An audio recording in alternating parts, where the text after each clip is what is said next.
في صباح يوم 21 من نوفمبر عام 2024 بدأ يوم عادي في مدينة دبي الإمارات، ولكنه لم يكن يوما عاديا بالنسبة للحاخام تسفي كوغان، رجل الدين اليهودي المعروف بين الجاليات الدينية المحلية.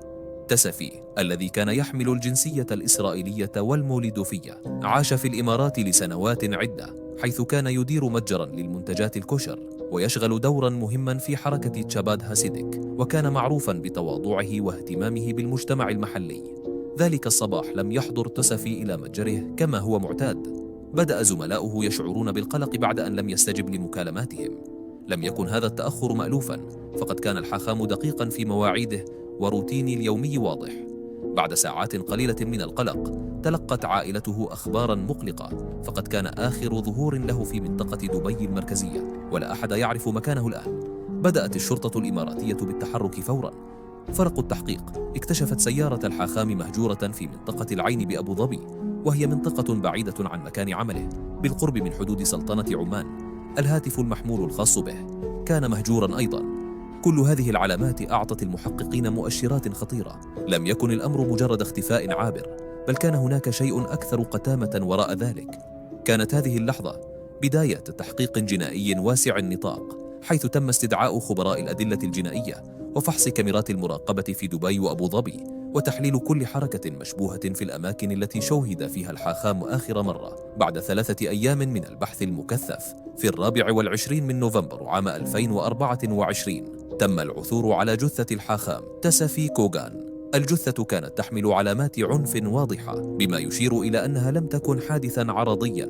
مكان العثور كان في مدينة العين بأبو ظبي، بعيدا عن أي طريق رئيسي، ما جعل المحققين يعتقدون أن القتلة خططوا بعناية لنقل الجثة بعيدا عن الأنظار. الإمارات أعلنت أن الحادثة كانت جريمة قتل متعمدة، وأكدت أن الجريمة لها أبعاد خطيرة، وأن الضحية استهدف بسبب نشاطه ومكانته في المجتمع.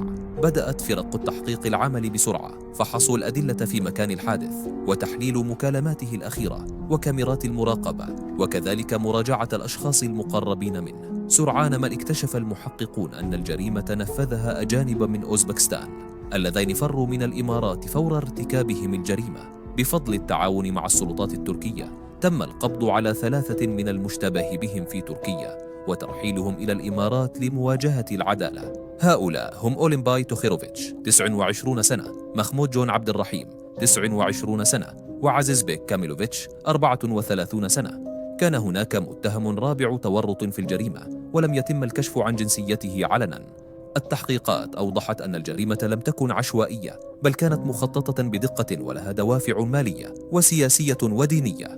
بدأت محاكمة المتهمين في يناير 2025 أمام دائرة الأمن الوطني في محكمة الاستئناف الفيدرالية في أبو ظبي. خلال المحاكمة تم تقديم جميع الأدلة، بما فيها تسجيلات الفيديو، شهادات الشهود، وتحليل الأدلة الجنائية المأخوذة من مكان الحادث. في أبريل 2025 أصدرت المحكمة حكمها النهائي، حيث حكم على ال3 الأساسيين بالإعدام، بينما حكموا على المتهم الرابع بالسجن المؤبد ثم الترحيل بعد تنفيذ العقوبة. وتجدر الإشارة إلى أن الإمارات تنص على مراجعة حكم الإعدام تلقائيا من قبل المحكمة العليا الاتحادية قبل أي تنفيذ، لضمان دقة الحكم واستيفاء جميع الحقوق القانونية للمتهمين. أثارت الجريمة ردود فعل واسعة على المستوى الدولي. إسرائيل وصفت الحادثة بأنها عمل إرهابي معاد للسامية، وأكدت على ضرورة التعاون مع السلطات الإماراتية لضمان تنفيذ العدالة. الإمارات أدانت الجريمة ووصفتها بأنها اعتداء على أمن الدولة وقيمها، مؤكدة التزامها بحماية جميع المقيمين بغض النظر عن خلفياتهم. تركيا تعاونت بشكل فعال مع الإمارات في القبض على المشتبه بهم، فيما أعربت الولايات المتحدة الأمريكية عن تعازيها لعائلة الضحية وأكدت دعمها للتحقيقات. تعتبر جريمة قتل الحاخام تسفي كوغان واحدة من أبرز الجرائم في الإمارات عام 2024، ليس فقط لأنها جريمة قتل عادية، بل لأنها جريمة امتزجت فيها الأبعاد الدينية والسياسية والقانونية. الجريمة سلطت الضوء على أهمية أمن المجتمع وحماية جميع سكان الإمارات بغض النظر عن ديانتهم وجنسياتهم، وأكدت على كفاءة النظام القضائي الإماراتي في التعامل مع الجرائم الخطيرة. هذه الجريمة تظل درسا وطنيا